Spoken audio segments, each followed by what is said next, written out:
The gentlelady's time has expired. Mr. Corbello. Thank you, Mr. Chairman. Madam Secretary, more than 4,000 foreign children and adolescents have resettled in Miami-Dade County in fiscal year 2015, and 937 more in the first quarter of fiscal year 2016. Foreign-born students add an average of $2,720 in extraordinary costs to local school districts, above and beyond the per-pupil state reimbursements. The numbers of refugees, especially Cuban refugees, has increased substantially in our community.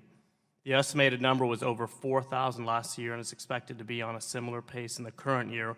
However, this could be an understated number because many parents are immigrating without their children, and their children join them later once they've adjusted their status.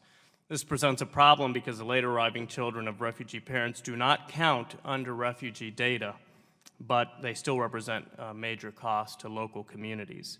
Since school districts are barred from inquiring into immigration status, is there a proxy measure for school-wide services that can be used to determine the actual impact of the significant influx on affected school districts? You know, I apologize, but I'm going to need to defer to my colleague at the Department of Education with regard to how those measures would be done in schools. I apologize. Our role, I think you know, is with the parents as they come in terms of the Office of Refugee Resettlement. So I apologize, but we can get that to my colleague. Okay, well, let me ask you, what is HHS doing, if anything, to address the recent increase in foreign-born students that are challenging communities like ours? How can we help school districts like Miami-Dade County serve these students?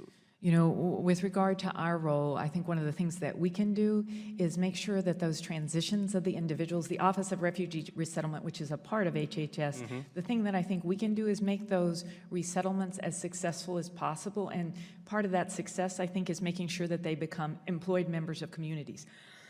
Because at that point, then our contribution can be making sure that they are engaged, employed, and contributing members of the community in terms of employment and taxes, so that then is a part of the regular system. With regard to other issues, again, I will defer to my colleague at Education. So let me ask you also, because this is a critical issue for our community, and as you know, in the past year we've seen over 50,000 or close to 50,000 Cubans resettle in the United States.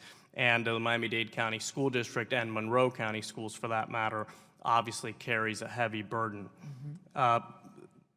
Do you know if funding from the Cuban Haitian Social Services set aside, can the school districts draw from those funds to mitigate some of the impacts on these school districts? I'm not familiar that they can, but why don't we go back and check, and happy to get back to you on that issue.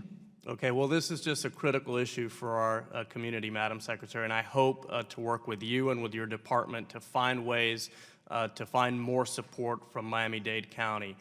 This is another case where a local community faces the results or the consequences of what I believe is a flawed federal immigration policy, a flawed federal refugee policy in this case.